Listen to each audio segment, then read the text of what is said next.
आज हम बात करते हैं डिटेल्स में AGTA की जो वैकेंसी आई हैं। 4 मार्च को नोटिफिकेशन आया है, उसके सिलेबस के बारे में और एग्ज़ाम पैटर्न के बारे में, और कि कितने नंबर के क्वेश्चन होते हैं, कितने क्वेश्चन आएंगे, कितना टाइम मिलेगा, नेगेटिव मार्किंग होगी नहीं होगी, तो हम डिटेल में बात करते हैं। और सिलेबस को कैसे कवर किया जा सकता है, उसकी स्ट्रेटजी क्या बना सकते हैं हम, कहाँ से कोर्स ख़रीदना चाहिए, कैसे पढ़ाई करनी चाहिए, वो सारी डिटेल में हम बात करते हैं आपसे। तो UPSSC की तरफ से हमारा 4 मार्च को नोटिफिकेशन आया था। जो वैकेंसी थी वो कितनी थी? 3,446 वैकेंसी थी जो AGTA की थी, एग्रीकल्चर टेक्निकल असिस्टेंट। ठीक है, तो अभी हम इसकी बात करते हैं एग्ज़ाम की और एग्ज़ाम पैटर्न की, नेगेटिव मार्किंग जो भी है सारी बात करते हैं डिटेल्स में।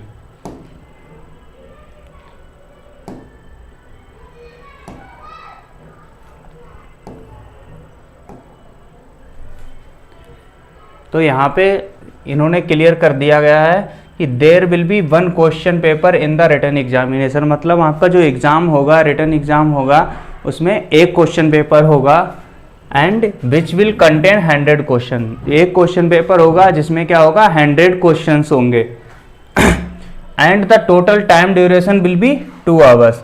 मतलब एक क्वेश्चन पेपर होगा, उसमें 100 क्वेश्चन होंगे और जो टाइम है वो 2 आवर्स का होगा, बोले तो 120 मिनट का होगा। The question of the examination will be objective and multiple choice type. मतलब जो भी क्वेश्चंस होंगे वो कैसे होंगे, ऑब्जेक्टिव टाइप होंगे, जिसको हम बोलते हैं मल्टीपल चॉइस टाइप के होंगे।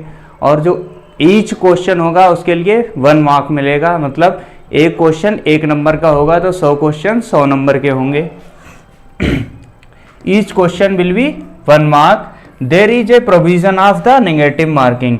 बहुत सारे स्टूडेंट हैं, उनका हमारे पास मैसेज आया, वो कमेंट भी कर रहे थे प्रीवियस वीडियो पे कि इधर नेगेटिव मार्किंग होगी या नहीं होगी। तो हम आपको बता देते हैं कि इधर नेगेटिव मार्किंग का प्रोविज़न है। तो आपका each wrong answer of the examination which will be 25%, means आपका 25% मार्क डिडक्ट हो जाएगा अगर आपने रॉन्ग क्वेश्चन को आंसर कर दिया। तो सपोज आपने 1/4 की है, अगर 4 क्वेश्चन आपके सही हैं, आपने 4 क्वेश्चन आपने अगर रॉन्ग टिक कर दिए तो आपका एक जो सही क्वेश्चन है वो भी चला जाएगा। तो 1/4 बोले तो 25% का जो प्रोविजन है किसका, नेगेटिव मार्किंग का है। तो आप ये समझ आ गया होगा आपको कि 100 क्वेश्चन होंगे, आपको 120 मिनट का टाइम मिलेगा। ईच क्वेश्चन होगा वो 1 नंबर का होगा, तो 100 नंबर का टोटल पेपर होने वाला है, 100 ही क्वेश्चन होने वाले हैं और 25% का इसमें नेगेटिव मार्किंग होगा 1/4 का। ठीक है, यहाँ तक आपको समझ आ गया होगा। अब हम थोड़ा आगे बढ़ते हैं। एग्जामिनेशन का जो प्लान है, पैटर्न है, वो क्या है? The part of examination related subject from which questions shall be asked in the exam, number of questions, total marks and time period will be details। मतलब इन्होंने बताया है कि आपको क्वेश्चन कहाँ कहाँ से पूछे जा सकते हैं, कौन कौन से सब्जेक्ट से पूछे जा सकते हैं, ईच क्वेश्चन है वो कितने नंबर का होगा, कितना टाइम ड्यूरेशन मिलेगा, तो उसकी हम डिटेल में बात करते हैं। तो यहाँ पे इन्होंने 3 पार्ट दिए हैं पेपर के। मतलब जो पेपर होगा वो आपका 3 पार्ट में होगा, एक ही पेपर होगा। जो फर्स्ट पार्ट है वो कवर करेगा आपका एग्रीकल्चर रिलेटेड जो सब्जेक्ट्स हैं आपके एग्रीकल्चर के, जो BSc एग्रीकल्चर में आपने बेसिकली पढ़े हैं, उन सब्जेक्ट्स को कवर करेगा। जो सेकंड पार्ट है वो आपका कंप्यूटर और टर्मिनोलॉजी टेक्नोलॉजी से रिलेटेड होगा, जो भी अभी नई टेक्नोलॉजी चली है उससे रिलेटेड आपका सेकंड पार्ट होगा।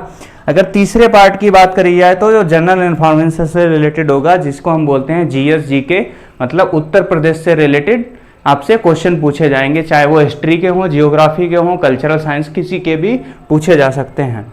अब जो पार्ट 1 है उसको डिवाइड किया है इन्होंने मेजर सब्जेक्ट में। मेजर सब्जेक्ट कैसे कह सकते हैं, जैसे हम डायरेक्ट एग्रीकल्चर बोल देते हैं, क्रॉप साइंस बोल देते हैं, तो ऐसे हैं कि इन्होंने पहला दिया है क्रॉप साइंस। क्रॉप साइंस से मतलब क्या है? क्रॉप साइंस से मतलब है कि जितने भी फसलों से रिलेटेड सब्जेक्ट हैं हमारे BSc एग्रीकल्चर में, वो सारे सब्जेक्ट के क्वेश्चन इधर आएंगे। वो टोटल नंबर ऑफ क्वेश्चन कितने होंगे? 25 क्वेश्चन होंगे, 25 मार्क्स के होंगे। तो क्रॉप साइंस है ये बहुत ही ज़्यादा इंपॉर्टेंट है। इसमें 25% बोले तो 100 में से 25 क्वेश्चन इससे ही आएंगे आपके, ये बहुत अच्छा है। इसमें क्या है आपका एग्रोनॉमी आ जाएगा, उसमें रबी खरीफ जायद सारी फसलें आ जाएंगी। इंटमोलॉजी पैथोलॉजी भी इसमें आ सकता है। तो ऐसे ये रिलेटेड टू फसल जो भी है वो सारे आएंगे। फिर दूसरा जो पार्ट है इसका biotechnology, plant breeding and crop physiology. ये थोड़ा क्रॉप का बोले तो फिजियोलॉजी और जेनेटिक्स और बायोटेक्नोलॉजी की बात करते हैं, थोड़ा मॉलिकुलर वगैरह इसमें पूछा जाएगा, जिसमें कितना है ये भी अच्छा पोर्शन है। 10 क्वेश्चन होंगे और 10 मार्क्स से होंगे, मतलब 10 क्वेश्चन इससे आएंगे, टोटल 35 क्वेश्चन हो गए। फिर आपका आएगा सोयल वाटर एंड कंजर्वेशन। देखो कितना इंपॉर्टेंट है, सोयल एंड वाटर कंजर्वेशन से ही इन्होंने 15 क्वेश्चन सीधे सीधे दे दिए, जिसमें आपको सोयल एंड वाटर कंजर्वेशन से 15 नंबर मिल सकते हैं अगर आप अच्छे से पढ़ाई कर लेते हो तो तीसरा है एग्रीकल्चर एक्सटेंशन। मतलब ये एक ऐसा सब्जेक्ट है जो बीएससी एग्रीकल्चर वाले स्टूडेंट हैं वो ये बोलते हैं मुझे कुछ समझ नहीं आता। ये बहुत ही इंटरेस्टिंग सब्जेक्ट है अगर आप इसको समझ के कहानी की तरह लेके चलो, ठीक है। तो इसमें आपको ज़्यादा नहीं है, 5 नंबर का कंट्रीब्यूशन है, 5 क्वेश्चन आएंगे तो 5 नंबर के होंगे। तो आपके टोटल कितने हो गए, 25 10 35 35 और 15 50 5 55 नंबर हो गए। फिर आता आपका agriculture economics and schemes. Without economics country नहीं चल सकती, इसलिए इकोनॉमिक्स बहुत इंपॉर्टेंट है, इसको हम नहीं छोड़ सकते। एग्रीकल्चर में भी इसके भी 5 नंबर आएंगे, ठीक है। तो टोटल 60 नंबर का क्वेश्चन हो गया basically. And dairy and animal husbandry जो 6वां इसका जो पार्ट है, पार्ट 1 का 6वां पॉइंट, उसमें आता है डेयरी जो 5 नंबर है और 5 क्वेश्चन आएंगे। तो आपके बेसिकली सारे कवर हो गए, आपका क्रॉप साइंस पूरा कवर हो गया, बायोटेक्नोलॉजी ब्रीडिंग हो गया, सॉइल साइंस हो गया, agriculture extension, economics and dairy and animal husbandry. आपका सारा कुछ हार्टिकल्चर वगैरह सारा क्रॉप साइंस में ही आएगा, ठीक है। फिर ये मत पूछने लगना कमेंट में कि क्रॉप साइंस में क्या क्या आता है। तो एग्रोनॉमी, हार्टिकल्चर और एग्रोनॉमी के जितने भी पार्ट हैं, खरीफ रफी जायद, वो सारे आएंगे। मसाले वगैरह जितनी भी चीज़ें हैं वो सारी उसके अंदर ही आ जाएंगी क्रॉप साइंस के अंतर्गत।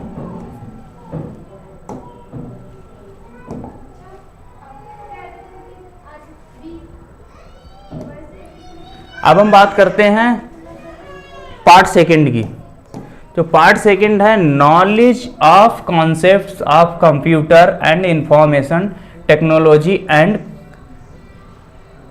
Contemporary technological development and innovation in this field. जितने भी इनोवेशन हुए हैं रिलेटेड टू डिजिटल इंडिया जिसकी बात करी जाती है तो वो आएंगे। ये डिटेल में भी हम सिलेबस को डिस्कस करेंगे। अभी आपको ओवरव्यू दे रहे हैं, ओवरव्यू के बाद हम ईच पॉइंट को डिटेल में डिस्कस करेंगे, सारे पार्ट्स को डिस्कस करेंगे, जिसमें आपको पता चल जाएगा कि कौन से पार्ट में हमें क्या क्या पढ़ना है। आपके पास ज़्यादा टाइम नहीं होगा, गवर्नमेंट कभी भी एग्ज़ाम की डेट है वो अनाउंस कर देगी, जिससे क्या है आप एक प्लान्ड स्टडी करो, जिससे क्या है आपका ज़्यादा से ज़्यादा टाइम खराब ना हो और आपके अच्छे से अच्छे मार्क्स आ जाएं। तो ये 15 नंबर का 15 क्वेश्चन है, कंप्यूटर साइंस से आएंगे। ये कंप्यूटर साइंस का थोड़ा सिलेबस बड़ा होता है, वो आपको कवर करना पड़ेगा। ज़्यादा नहीं, 10-15 दिन अच्छे से पढ़ लोगे, कंप्यूटर का आपका 85 to 90% कवर हो जाएगा। फिर आता है general information and related to the state Uttar Pradesh. तो जनरल इन्फॉर्मेशन से ये 20 क्वेश्चन आएंगे, जिसको GS GK बोलते हैं। ये भी छोड़ना नहीं चाहिए। वैसे एग्रीकल्चर का एग्जाम है, बट आप बीइंग यूपी और कहीं किसी भी स्टेट में रहने वाले हो, यूपी का एग्जाम है तो आपको GS GK भी आनी चाहिए। वो पूछ सकते हैं एग्रीकल्चर मिनिस्टर का क्या नाम है, कुछ भी पूछ सकते हैं, तो आपको पता होना चाहिए। तो ये भी बहुत इंपॉर्टेंट है। तो ऐसे आपके ये टोटल 100 क्वेश्चन हुए, 100 नंबर के हुए, और आपका जो टाइम है 2 घंटे का है, 120 मिनट का। तो ये सिंपली आपको हमने टेबल फॉर्म में बता दिया। अब हम बात करते हैं डिटेल्ड सिलेबस की, कि डिटेल्ड सिलेबस क्या क्या होने वाला है इसका। सबसे पहले हम पार्ट 1 को डिस्कस करते हैं।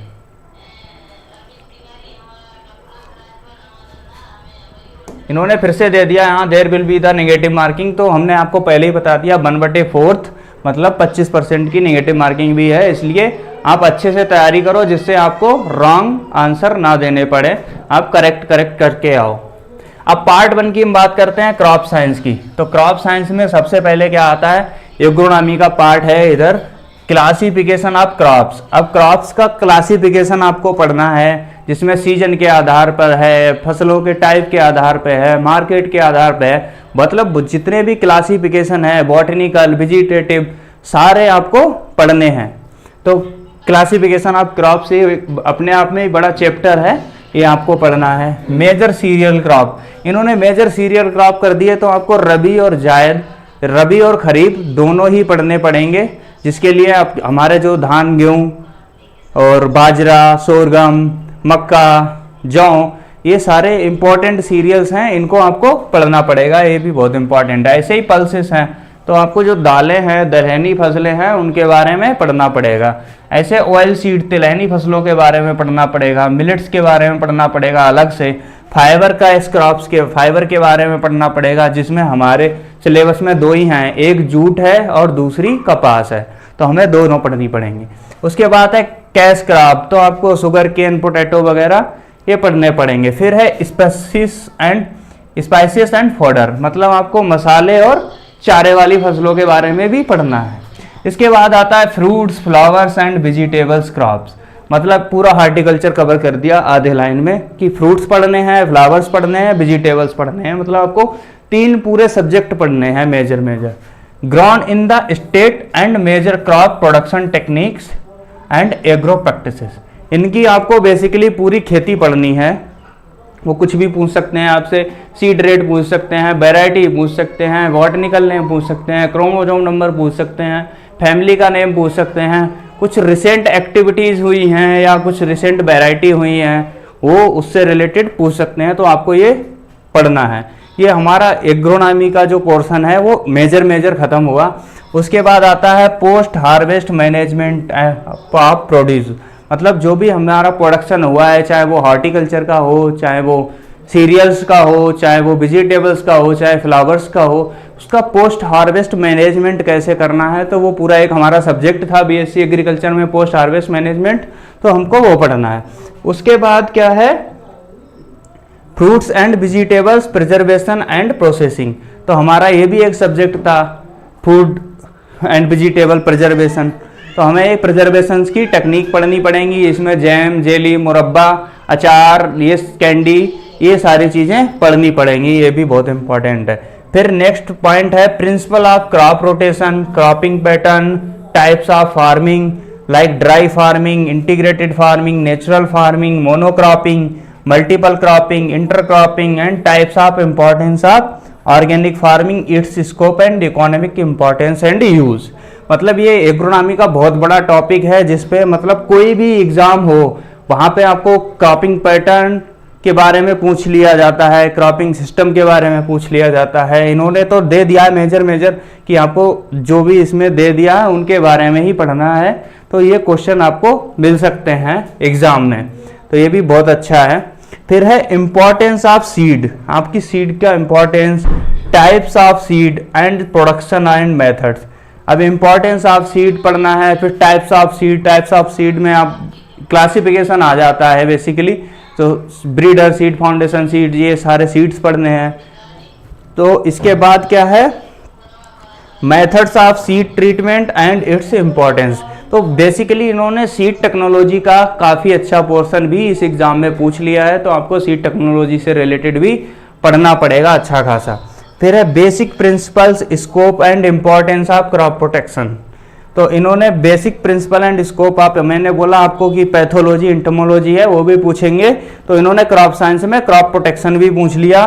फिर name of the major equipments and chemicals use in pest control, जो इक्विपमेंट्स की बात करते हैं वो एंटोमोलॉजी का पार्ट है, केमिकल की बात करते हैं पेस्ट कंट्रोल करने के लिए जो भी यूज होते हैं उनको नाम पूछ लिए इन्होंने, तो आपको नाम बताने पड़ेंगे, जिसमें वो पूछ लेते हैं कि इतने एरिया में स्प्रे करने के लिए कौन सा स्प्रे की ज़रूरत है। कई बार वो मात्रा पूछ लेते हैं कि इंसेक्टिसाइड की कितनी मात्रा लगेगी, बहुत सारे क्वेश्चन पूछ लेते हैं।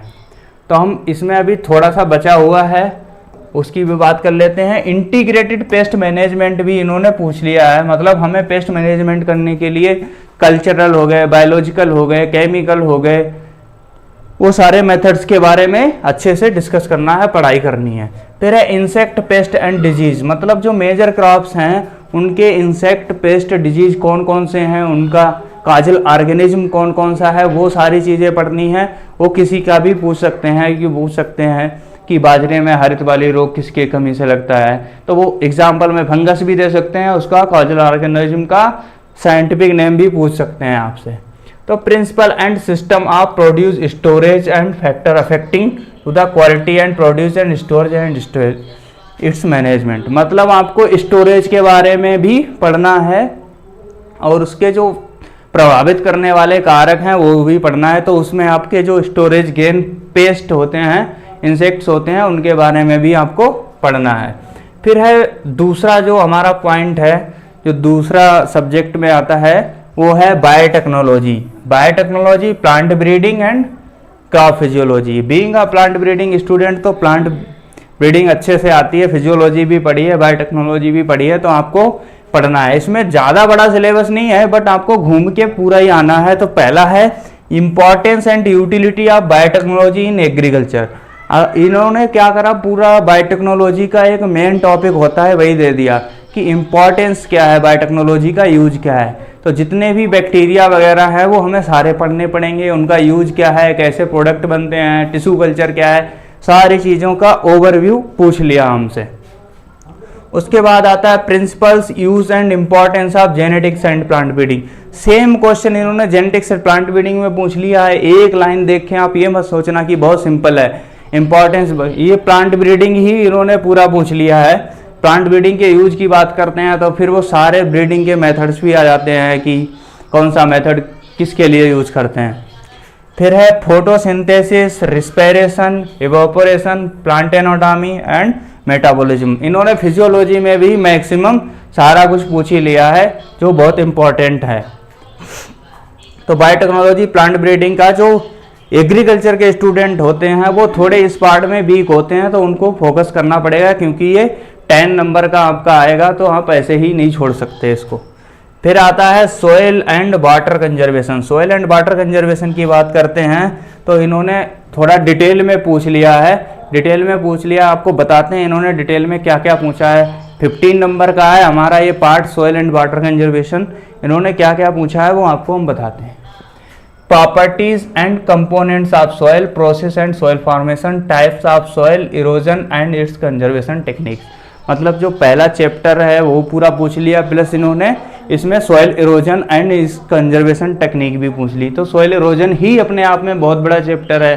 क्लासिफिकेशन ऑफ सॉइल इरोजन या types of soil erosion, how can manage, उसके उपाय, ये बहुत बड़ा चैप्टर है अपने आप में, ये इन्होंने पूछ लिया, बहुत इंपॉर्टेंट है। Essential plant nutrient found in soil, role associated in the deficiency system. ये बहुत ही इंपॉर्टेंट को पार्ट है, जिसमें 2-3 क्वेश्चन तो आपको 100% मिलने वाले ही हैं इस चैप्टर से, न्यूट्रिएंट वाले से। तो आपको यही पूछ लेते हैं कि टोटल इसेंशियल प्लांट न्यूट्रिएंट कितने हैं, क्राइटेरिया ऑफ न्यूट्रिएंट सेंसिटिविटी किसने दिया था, या कौन से न्यूट्रिएंट से कौन सी कमी होती है पौधों में, या ऐसे क्वेश्चन आपसे पूछे जा सकते हैं कि रोल क्या होता है प्लांट लाइफ साइकिल में। तो ऐसे क्वेश्चन पूछ लिए जाते हैं। चलो आपके लिए एक क्वेश्चन है, कमेंट में आप बताइए कि which nutrients use to call key of life, मतलब पौधे की जो लाइफ की कुंजी है जिसको बोलते हैं, कि उसको कौन से न्यूट्रिएंट्स को बोला जाता है। कमेंट में आप अपना आंसर दे सकते हैं हमें।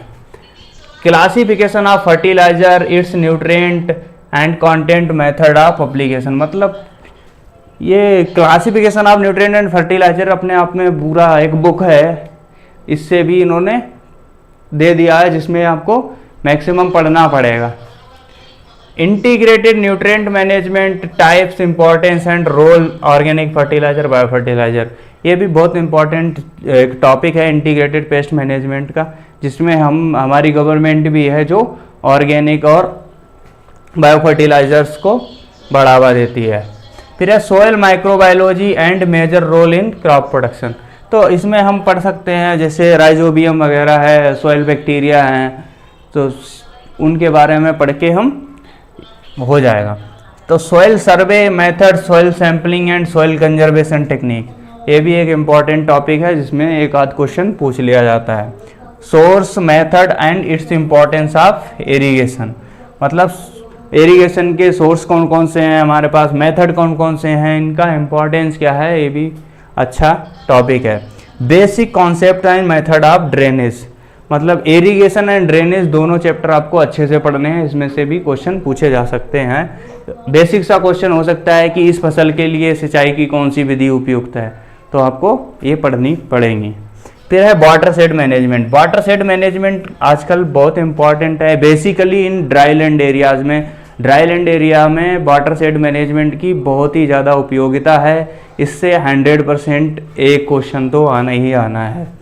फिर है types of pollution and environmental protection, मतलब पोल्यूशन कितने प्रकार के होते हैं और इन्वायरमेंटल को कैसे प्रोटेक्ट कर सकते हैं, ये चीज़ें हमें पढ़नी पड़ेंगी। अब हम आ जाते हैं एग्रीकल्चर एक्सटेंशन की तरफ। एग्रीकल्चर एक्सटेंशन में क्या है, principles of agriculture extension and rural development. ठीक है, ये फर्स्ट चैप्टर ही है हमारा सोशियोलॉजी का, वो पूछ लिया है। Extension methodology, audio visual aids, classification and there importance, इसमें भी ये बहुत इंपॉर्टेंट चैप्टर है। एक दो क्वेश्चन आ जाता है, वो सीधे ही पूछ लेते हैं कि उन्होंने दे दिया कि डपली क्या है, या जो हम बोलते हैं टीवी देखते हैं ये क्या है, ऑडियो विजुअल एड्स है क्या है, तो हमें ऑप्शन मिल जाते हैं कि ऑडियो है, विजुअल है, ऑडियो विजुअल है, इनमें से कोई नहीं है, तो मतलब हमें उस तरीके से पढ़ना पड़ेगा।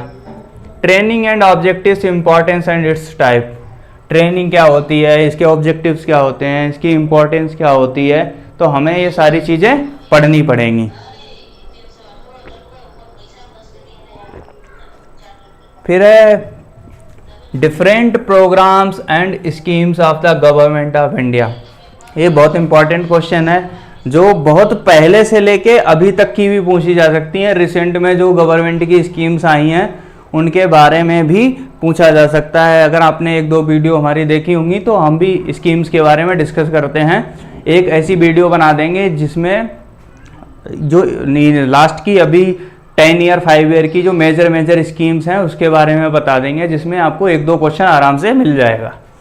फिर है government run for the welfare and farmer and rural development, ये हो गया। फिर हम बात करते हैं 5वें पॉइंट की, एग्रीकल्चर इकोनॉमिक्स। जैसा कि आपको बताया मैंने, without economics country can't run.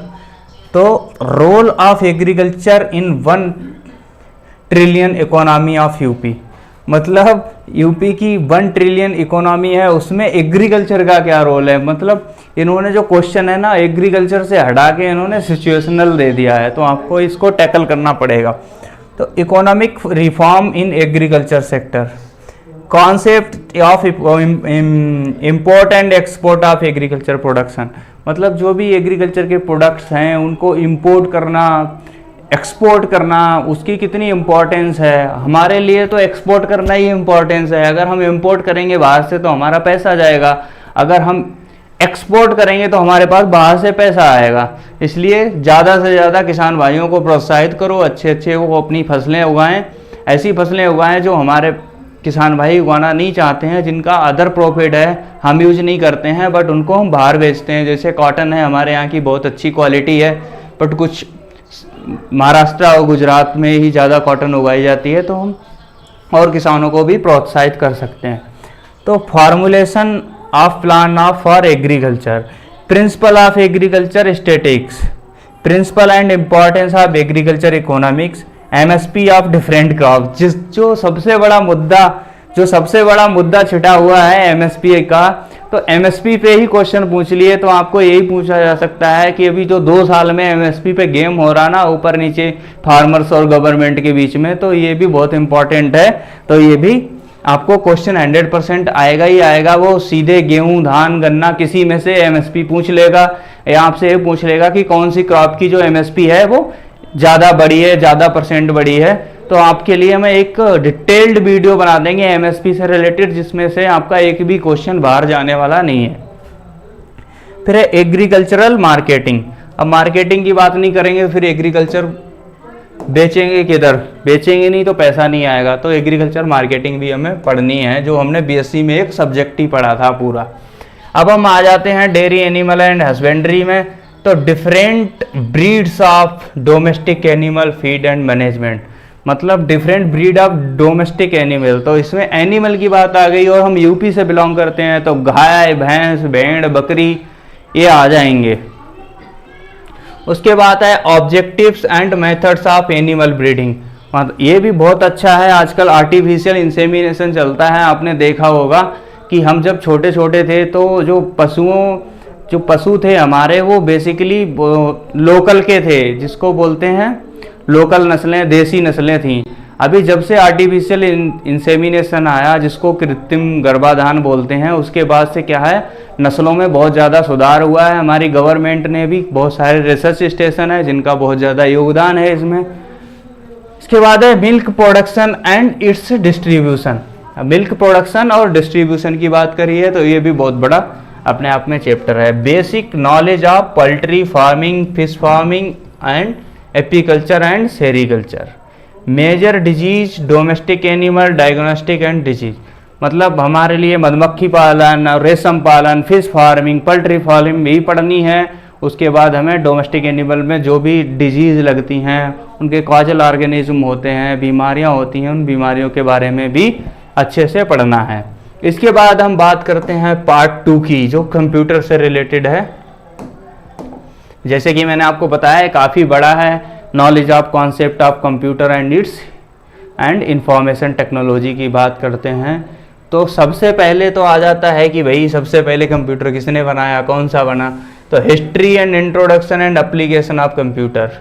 फिर है information technology, internet world wide क्या है इसके बारे में। फिर है जनरल नॉलेज रिलेटेड टू किसके, आपके पास किसकी जनरल नॉलेज होनी चाहिए, hardware and software, input and output, internet protocol, IP address, gadgets and their application, creation of email ID and use of operation of email, operation of printer, tablet and mobile, important elements of word processing, MS Word, MS Excel processing, MS Excel.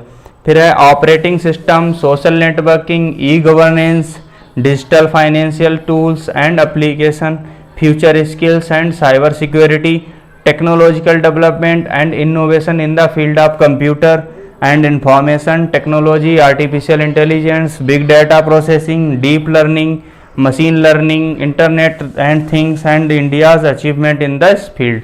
बहुत ही simple है, ज़्यादा कुछ बड़ा नहीं है, जो हम daily use करते हैं। जिसको थोड़ी भी नॉलेज है डिजिटल इंडिया की बारे में या डिजिटल टूल्स के बारे में, जो फ़ोन यूज करता है, लैपटॉप यूज करता है, टैबलेट यूज करता है, उसके लिए बहुत ही सिंपल है। वो आसानी से इस पेपर में जो नंबर हैं वो 15 ला सकता है।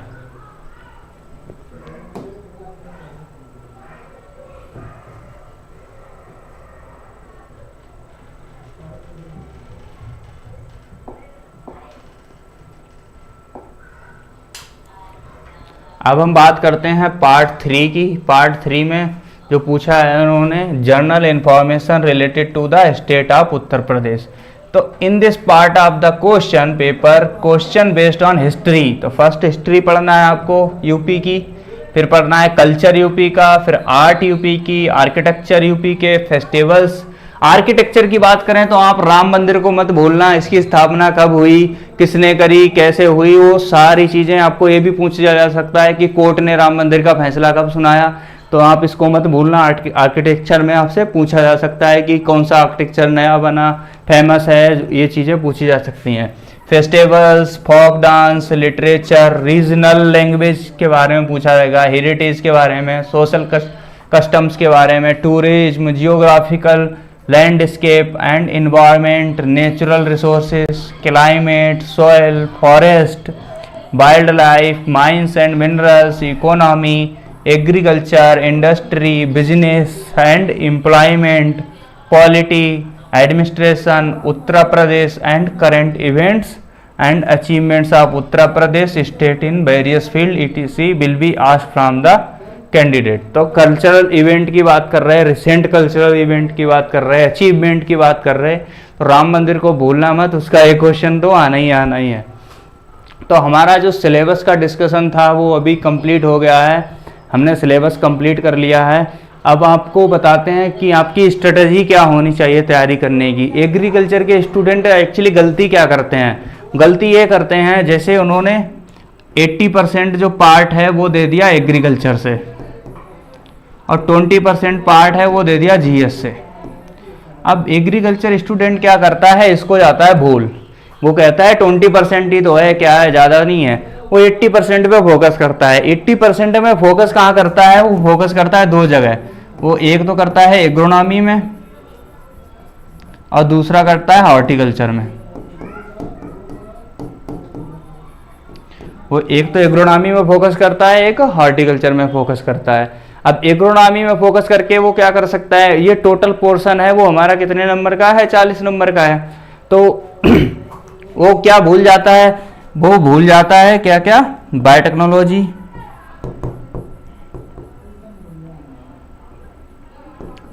बायोटेक्नोलॉजी भूल जाता है, ब्रीडिंग भूल जाता है और फिजियोलॉजी भूल जाता है। जबकि ये 5-5 नंबर का ईच का कंट्रीब्यूशन है, मतलब 15 नंबर है। 15 नंबर ये कम नहीं होते हैं। फिर वो क्या करता है, एक्सटेंशन भी भूल जाता है जो कि 5 नंबर का है। इकोनॉमिक्स को भी भूल जाता है, ये भी 5 नंबर का है। तो 15 और 25 नंबर तो ये हो गए और 20 नंबर ये हो गए, तो टोटल 45 नंबर है ना। वो 45 नंबर को बिल्कुल जाता है भूल। वो ये सोचता है 45 नंबर में थोड़ा थोड़ा पढ़ लेंगे तो हो जाएगा। तो 45 नंबर में से उसके नंबर कितने आते हैं, वो नंबर लेके आ पाता है 10 से 15। कुछ लोग समझदार हैं, वो अच्छे से पढ़ लेते हैं, बट वो फोकस किधर करता है, एग्रोनॉमी और हॉर्टिकल्चर में। तो कितना भी आप पढ़ लो, अगर आपको एग्रोनॉमी में 40 क्वेश्चन पूछे जाते हैं तो 40 में से आपके 35 से 40 तो आ सकते हैं, अगर अच्छे से पढ़ते हो तो। आप सोच लो कि 40 में 40 आ जाएंगे, ये बहुत डिफिकल्ट है। जो अच्छा से पढ़ता है उसका ही है, और आपका 1/4 तो नेगेटिव मार्किंग है।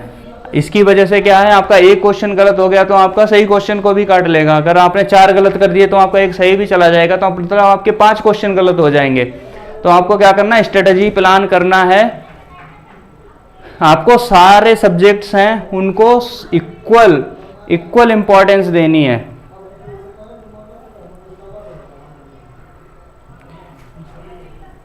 ये है, आपको सारे सब्जेक्ट को इक्वल इंपॉर्टेंस देनी है। अगर क्रॉप साइंस की बात करते हैं जिसमें एग्रोनॉमी और हॉर्टिकल्चर और सीड साइंस का पोर्शन है जो 25 नंबर का है, तो अगर आपको इस पे फोकस करना है तो आप बायोटेक्नोलॉजी और ब्रीडिंग को भी मत भूलो, 10 नंबर का है। सॉइल वाटर कंजर्वेशन तो एग्रीकल्चर के स्टूडेंट अच्छे से पढ़ते हैं, मान लो वो 10-15 नंबर का कर लेते हैं। आपका जो टारगेट की बात करें तो 25 में से आपके 20 से 22 नंबर आने चाहिए, तभी आपका सिलेक्शन होगा। इधर भी आपके 8 नंबर आने चाहिए, इधर भी 12 से 14 नंबर आने चाहिए, इधर भी आपके 4-4 नंबर आने चाहिए, इधर भी आपके 12 से 14 नंबर आने चाहिए। और ये जो कंप्यूटर वाला है इंफॉर्मेशन उसका हो गया, ये 20 में से आपके बहुत ज़्यादा आ जाते हैं तो 15 नंबर आ जाते हैं मैक्सिमम। अगर आप इतने नंबर लेके आ जाते हो तो आप एक सिक्योर में पहुंच जाते हो, आपके 80+ नंबर हो जाते हैं। 80+ नंबर में आपका क्या है, जो सिलेक्शन है वो सिक्योर हो जाता है, एक रैंक में आ जाते हो। बट आप टारगेट बना के चलिए 95 का। इसमें भी क्या है, 80+ में भी कैटेगरी लग जाती हैं कि भाई जनरल वाले, ओबीसी वाले, एससी वाले, एसटी वाले, ईडब्ल्यूएस वाले। तो आपको सारा कुछ देख के चलना है। तो आपका जो टारगेट है ना वो +95 रहना चाहिए।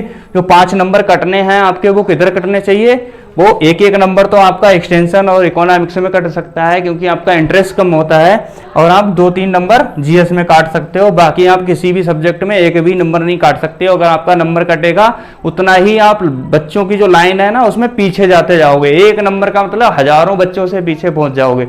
तो आप अच्छे से तैयारी कीजिए। इसकी तैयारी करने की स्ट्रेटजी यही है, आप कोई कोर्स ज्वाइन कर लीजिए। अगर हम बात करते हैं एग्रीबिल एग्रीकल्चर एकेडमी की, जो हमारा कोर्स की बात करते हैं हम अपने कोर्स की, जिसमें हमारा एक ऐप है स्टडी विद एग्रीबिल नाम का।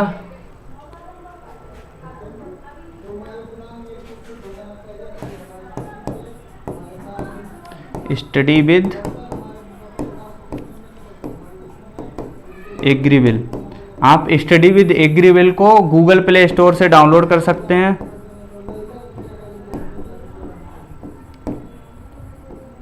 गूगल प्ले स्टोर से डाउनलोड कर सकते हैं। वहाँ पे जाके आपको हमारे कोर्स के अबाउट पूरी डिटेल मिल जाएगी, AGTA के नाम से, UPAGTA। जो हमारा कोर्स है वो भी बहुत ज़्यादा डिस्काउंट पे है, वो मात्र आपको 1000 रुपये में मिल रहा है। जो 999 रुपये प्राइस रखा है हमने, मात्र 999 रुपये, आपको 1000 रुपये में ये बैच मिल रहा है। हम आपको कंप्लीट तैयारी करवाएंगे, सारे सब्जेक्ट के सारे क्वेश्चंस की तैयारी होगी, जिसमें आपको ऑब्जेक्टिव टाइप क्वेश्चन की प्रैक्टिस करवाई जाएगी। वीकली आपका टेस्ट होगा, उस टेस्ट के अकॉर्डिंग आप अपने आप को इवेल्युएट कर सकते हैं कि आपकी कितने लेवल की तैयारी हो चुकी है। और अगर कुछ बच्चे इंटरेस्टेड होंगे तो उनके हम स्पेशली इन पर्सन सेशन भी लगाएंगे, जिससे कि उनको कोई भी डाउट्स ना रहे। तो अगर आपको हमारी वीडियो अच्छी लगी तो हमारी वीडियो को लाइक करें, हमारे चैनल को सब्सक्राइब करें स्टडी विद एग्रीबिल को, और ये वीडियो ज़्यादा से ज़्यादा लोगों के लिए शेयर करें, जिससे क्या है स्टूडेंट्स को सब्जेक्ट के बारे में, सिलेबस के बारे में अधिक से अधिक जानकारी हो सके, जिससे क्या है उनको समझ आ सके कि उन्हें पढ़ना कितना है, कैसे पढ़ना है, इतने कम समय में कैसे लोगों की भीड़ से आगे निकलना है। तो आज के लिए इतना ही काफ़ी है। अगर आपको कोई और वीडियो रिलेटेड टू इस सब्जेक्ट के चाहिए तो हमारे कमेंट बॉक्स में कमेंट करें, तो हम UPAGTA से रिलेटेड किसी भी टॉपिक की वीडियो आपके लिए बना सकते हैं।